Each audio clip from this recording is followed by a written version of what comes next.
Em 2024, o Brasil preside o G20, grupo formado pelas maiores economias do planeta. Com isso, o país tem sediado eventos com uma vasta programação voltada para a cooperação em diferentes setores, além do econômico. Entre as atividades previstas tem o W20, que é um grupo de engajamento dedicado a questões relacionadas ao empoderamento feminino em todos os sentidos. Criado em 2015, o W20 tem publicado anualmente uma série de recomendações e sugestões para assegurar a inclusão das mulheres, sobretudo nos espaços de decisão, em igualdade de condições com os homens. Um trabalho super importante. Para a gente ter uma ideia, aqui no Brasil, o primeiro relatório nacional de transparência salarial e de critérios remuneratórios, divulgado pelo Ministério do Trabalho, indicou que elas ganham 19,4% a menos do que os homens em média.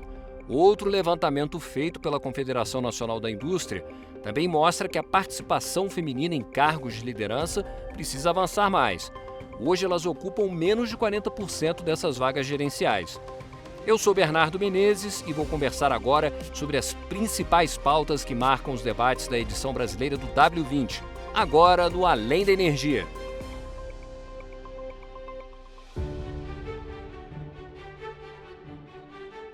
Neste bate-papo me acompanham a Adriana Carvalho, chefe da delegação brasileira no W20, e a Érica Zoeller, gerente de diversidade, equidade e inclusão da ENGIE Brasil e head do tema para a América Latina. Olá, Adriana. Olá, Érica. Tudo bem com vocês? Bem-vindas. Olá, Bernardo. É um prazer participar aqui do podcast. Olá, Bernardo. Olá, Adriana. Um prazer igualmente. Nós que agradecemos a participação de vocês. E, Adriana, para a gente começar aqui o nosso bate-papo, o Brasil tem uma enorme oportunidade em sediar o W20 e discutir o protagonismo e a liderança feminina. Como você avalia esse momento? Eu avalio como um momento bastante promissor, né? Nessa presidência do Brasil do G20, que é o maior fórum de cooperação econômica mundial, a gente tem algumas trilhas e dentro da trilha de atores e atrizes não governamentais, você tem alguns grupos de engajamento e um deles é o Women 20, mais conhecido como W20, né? O legal é que a gente vê que uma das prioridades do governo brasileiro para a presidência do Brasil é o combate a todas as formas de desigualdade, incluindo gênero e raça. É um momento bem legal, porque realmente o W20 consegue levar a sua voz e unir a sua voz ao grupo governamental liderado pela ministra Cida, e a gente realmente pautar os temas relevantes, em especial para o empoderamento econômico, já que a gente está falando de um fórum de cooperação econômica. O W20, esse ano, ele estabeleceu 5 prioridades. Então, a primeira é mulheres empreendedoras, como acessar capital, financiamento e mercado. Eu sei que a ENGIE trabalha bastante com questão de mulheres empreendedoras. Depois, mulheres nas carreiras de ciências, tecnologia, engenharia e matemática, um tema caro aí para a empresa também. Em especial, esse ano a gente vai atacar um pouco a questão de inteligência artificial, economia do cuidado, que como bem notou a Nobel do ano passado em economia, é um tema que impede muitas vezes as mulheres de alcançarem o topo, né? Essa sobrecarga que na maioria dos lares, na maioria dos países, fica sobre as mulheres, cuidado da casa, das pessoas doentes, das pessoas idosas, das pessoas com deficiência, dos filhos e filhas, né? E por último não, os dois últimos, enfrentamento à violência contra as mulheres e justiça climática. Érica, a participação feminina nos espaços de decisão ainda é minoritária. Como a ENGIE tem encarado esse desafio e que meta se dispôs a atingir e tem atingido?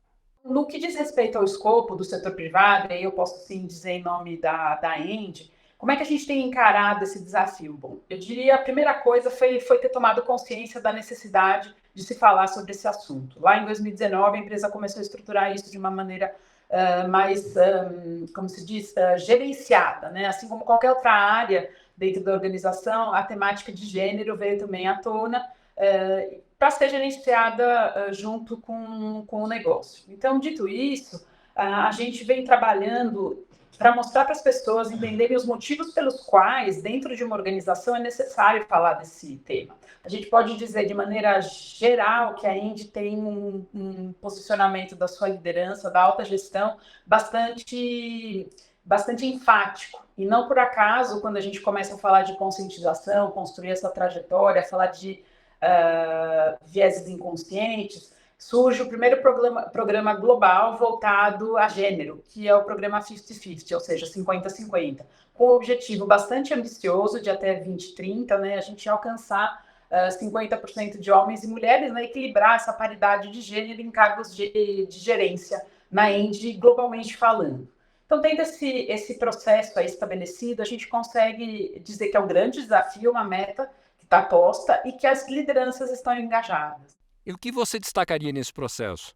A gente foi nesse caminho construindo alguns marcos muito importantes. E o primeiro deles aqui no Brasil foi aderir aos princípios de empoderamento das mulheres, da ONU Mulheres, que são os WEPs. Esse foi um marco sinalizando, ele é muito mais simbólico para que a gente possa dar esse catalisador, né, esse início desse processo, e também para entender quais são as perguntas-chave que a organização tem que fazer. A Indy, globalmente falando, também passou a apoiar as empresas, né, ao redor do mundo, a Indy, né, onde está estabelecida, a aderir ao EDGE, né, que é uma certificação pela equidade de gênero, e que contempla também 3 níveis. Assim como o EPS contempla um primeiro momento, que a gente entende onde está o desenho, o EDGE vai te dizer também, entre um acesso muito básico, intermediário, de movimentação e liderança, como que você tem que também avançar, qual é o passo a passo, qual é a fotografia que eu tenho real em termos de gênero dessa organização. No final de 2022, 2023,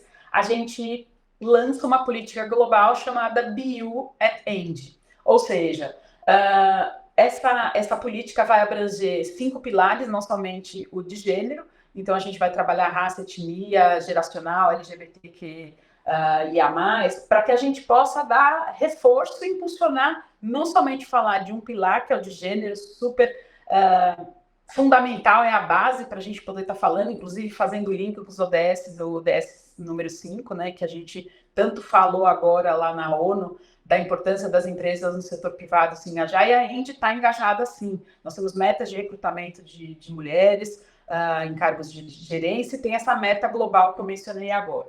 Dito isso com a política, e para fazer um fechamento aqui de raciocínio e da sequência, né, a política ela tem orientado de maneira a gente criar não somente o avanço dessa gestão, de uma diversidade, de uma empresa cada vez mais inclusiva, para que a gente possa garantir uma transição energética que seja justa e sustentável para todos, né, não somente para a Indy. Nós avançamos na interseccionalidade, que é um outro desafio que surge aí, né? Não vou me avançar muito nesse processo, mas posso dizer que a gente está indo para a segunda geração de formação de pessoas, embaixadores globais de diversidade e inclusão, que estão espalhados pelo mundo, que a gente chama de abelhas, por isso que é o BU at End, como os bees, né, as abelhas, que são os polinizadores desse conhecimento, né? Entender por que é importante falar sobre isso e para onde nós queremos avançar e como faremos isso. E, Bernardo, só uma curiosidade para quem está aí com a gente, um comentário adicional, o Brasil hoje está na posição 57 do Fórum Econômico Mundial, que mede realmente como os países estão nas questões das desigualdades de gênero, tá? Então, nenhum país pode dizer que mulheres e homens, ou qualquer que seja o gênero da pessoa, usufrui dos mesmos direitos e oportunidades. A Islândia é o que está mais perto, mas não está lá, também tem problemas. O Brasil estava em posição 94, agora está na posição 57, tá? O que deu essa pulada foi a posição nossa no ranking de participação política das mulheres. Ele ainda é bastante baixo, ele ainda também está por volta aí de 50 e poucos, mas a gente conseguiu melhorar, tá? Mulheres no executivo, mulheres no legislativo, longe do que a gente precisa. Na parte de empoderamento econômico, a gente continua na posição 73, tá? Então, a gente ainda tem aí um grande espaço. Claro, se eu olho aí um núcleo bem pequeno de empresas do qual aí a gente faz parte, que são empresas signatárias dos princípios de empoderamento das mulheres, plataforma do Pacto Global e ONU Mulheres, né? Então, essas empresas que são por volta aí de umas 700, 750, têm feito progresso, tá? Então, como a Érica bem colocou, mas o que é esse número de empresas perto do número de empresas existentes no Brasil, né? Se a gente pensar que 94% dos empregos estão nas médias e nas pequenas, a gente precisa que as grandes empresas trabalhem muito com sua cadeia de suprimentos. Então, tem melhora? Tem sim, mas tem um longo caminho, né? E esse longo caminho é bom para todo mundo. Países com menos desigualdades crescem mais, tem menos violência, são mais democráticos, e fazer negócios nesse tipo de ambiente é bom para todo mundo. Adriana, um evento como o W20 costuma levantar muitas pautas e debates sobre a igualdade de gênero em diferentes perspectivas, como a gente já ouviu aqui. Que encaminhamento é dado depois a todas essas sugestões e recomendações? Os grupos de engajamento independente, como o W20, eles têm por objetivo principal fazer um advocacy, pautar a liderança do G20 para que eles incluam compromissos, no nosso caso, em prol do empoderamento econômico das mulheres e da equidade de gênero. Para a gente chegar nesse documento curto que a gente vai apresentar para os governos, para que eles possam incluir, a gente separa as delegações em 5 grupos de trabalho, que são os temas que eu falei para você: mulheres empreendedoras, mulheres na tecnologia, economia do cuidado, enfrentamento à violência e justiça climática, todos eles, que esse é um legado que o W20 quer deixar, W20 Presidência Brasil, que é a interseccionalidade de raça e etnia, tá, Bernardo? No Brasil não faz sentido, assim como em muitos países ao redor do mundo, a gente não ter esse recorte, porque são as mulheres negras, as mulheres indígenas, as mulheres quilombolas que estão mais para trás nessas questões. Então, a gente vai dividir, criar esse documento com as recomendações finais, que se chama comuniqué, 3 a 5 páginas, e para cada recomendação a gente pretende deixar público e explícito planos de ações, melhores práticas, né? Como a gente apoia os governos que vão realmente implementar e como a gente apoia em países como o Brasil. Não é só o governo federal que tem que se comprometer, são os estaduais, são os municipais. Então, a gente acredita que ter esse tipo de documento disponível em português apoia muitos gestores e gestoras públicas, assim como empresas como a Engie, comprometida com essa pauta, a pensar em suas ações e contribuírem para esse ecossistema, e não só ilhas de excelência, mas que a gente consiga mexer nos indicadores macros. Então, esse é o objetivo final. Para além disso, a gente entende que na presidência do Brasil é importante escutar a sociedade local. Por isso, a gente está realizando uma série de diálogos nacionais. O primeiro foi no Rio de Janeiro. A Engie participou com a gente ali, contando um pouquinho do que vocês têm feito com projetos com a comunidade, com mulheres, né? Então, é isso. A gente entende que a soma da escuta nacional com a interferência internacional e a inclusão, e esse advocacy nosso pela inclusão de compromissos na declaração final do G20 é muito importante para a gente progredir a passos mais largos. E, Érica, de que maneira a Engie participa dessa rede de debates e que efeitos práticos você observa de eventos como este no mundo corporativo? Para estarmos juntos aqui com o W20, né, apoiando essa iniciativa, foi preciso ter começado a falar lá atrás sobre o processo. Porque se a gente não tivesse, se a gente não contasse com o apoio da alta gestão, e aqui eu estou dizendo na figura do nosso CEO, que é o Maurício Ber, em estar apoiando, né, esse tipo de ação, não conseguiríamos ter essa oportunidade de patrocinar, né, ser sponsor de um projeto, de um programa, né, ou seja, de uma jornada, como a Adriana mesmo mencionou, com a escuta, né, a soma da escuta nacional, que eu achei sensacional, né, colocar sobre esses temas, porque a gente, ouvindo as diferentes vozes, eu entendo que a gente consegue estar presente. A gente não vai representar o todo, a gente é uma parte, né, uma esfera desse contexto macro, a gente está nesse momento micro, mas dentro da própria Índia a gente tem um espaço super macro de atuação, né? Não por acaso, quando ela menciona esse diálogo que aconteceu na Casa Firjan, foi o primeiro de 5 grandes diálogos nacionais, né? E esse primeiro, falando sobre empreendedorismo feminino, foi possível, por exemplo, contar muito mais sobre o nosso programa interno, o Mulheres do Nosso Bairro, que ele contempla várias das questões que a Adriana abordou na primeira e nossa segunda rodada, em termos de como apoiar. Se os empregos estão, 94% das empresas, né, estão de pequeno e médio porte, como é que a gente faz também para apoiar quem está na nossa cadeia de suprimentos, né? E Mulheres do Nosso Bairro, ele trabalha bastante, de forma bastante robusta, tá indo para o 5º ano, o 5º edital. Eu particularmente sou bastante fã aqui internamente desse programa, porque ele realmente transforma vidas, ele realmente transforma a comunidade no entorno dos ativos da ENDE, e é cada vez mais disso que a gente precisa fazer, né? Esse processo de transformação, ele não está através da competição, ele está através dessa colaboração, da escuta, da troca, porque cada qual tem a sua particularidade, e dentro de cada particularidade a gente tem várias potências em todos os segmentos que a Adriana falou. Então é uma escuta ativa, mas também para a transformação. Adriana, que experiências e boas práticas você acredita que o Brasil deverá entregar aos demais países do G20? Acho que essa questão do combate a todas as formas de desigualdade, elas vão passar por a gente ter uma interseccionalidade de gênero, raça e etnia. Então, acredito que esse é um legado importante que o W20 quer deixar, mas eu vejo que muitos outros grupos de trabalho ligados ao G20 têm falado também, Bernardo. Então, eu espero que a gente possa somar todas as vozes. Tem um outro legado que a presidência do G20 está permitindo, tá? Eles realmente colocaram um ponto focal para que a gente possa conversar todos os grupos não governamentais, né? Então, o B20, que é o Business 20, o C20, que é a sociedade civil, o T20, que é o think tank, o C20, desculpa, o S20, que é o ciências, né? Então, a gente tem colaborado bastante entre a gente, e o governo brasileiro, ele agrupou essa trilha 3 de grupos não governamentais sobre o guarda-chuva de G20 social. Então, eles vão fazer um grande fórum de G20 social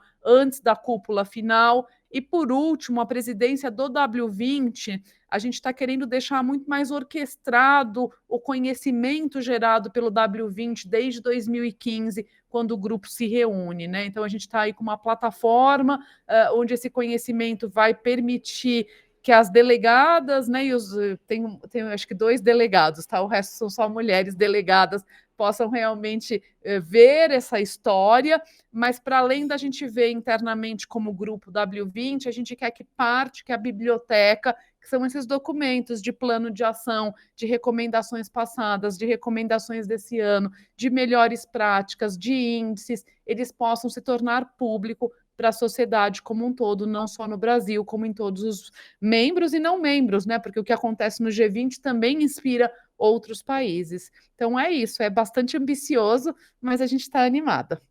Érica, eu queria saber agora como que iniciativas da ENGE podem inspirar políticas ou até mesmo outras organizações na busca pela igualdade de gênero.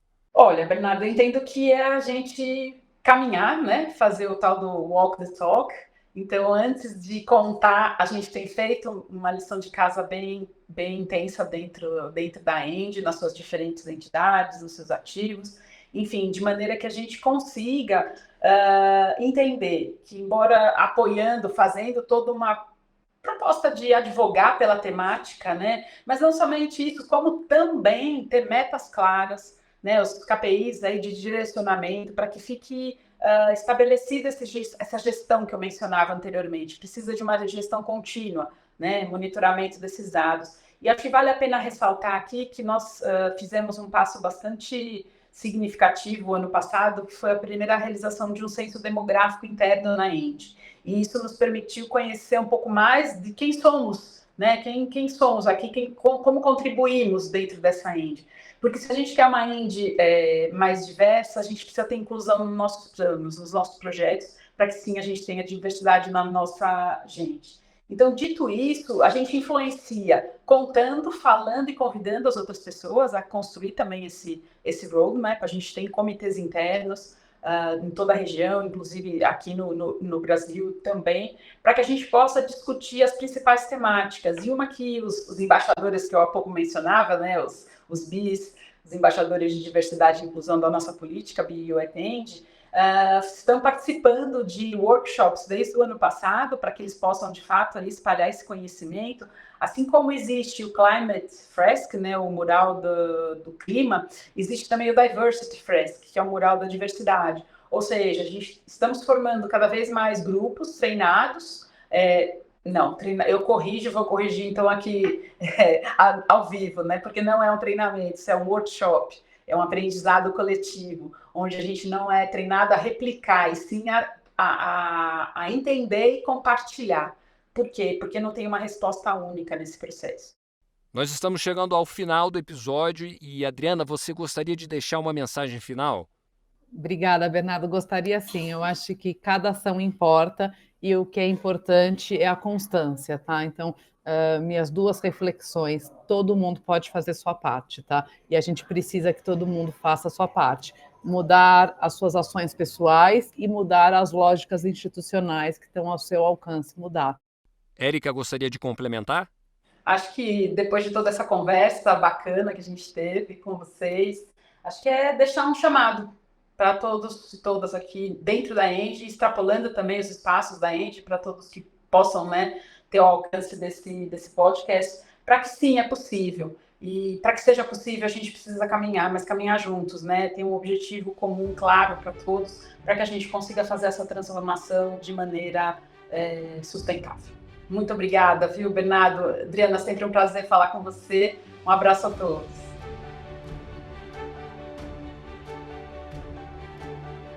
Este foi mais um episódio do Além da Energia. Eu agradeço muito a Adriana e a Érica pelas contribuições. Voltem sempre aqui no nosso podcast.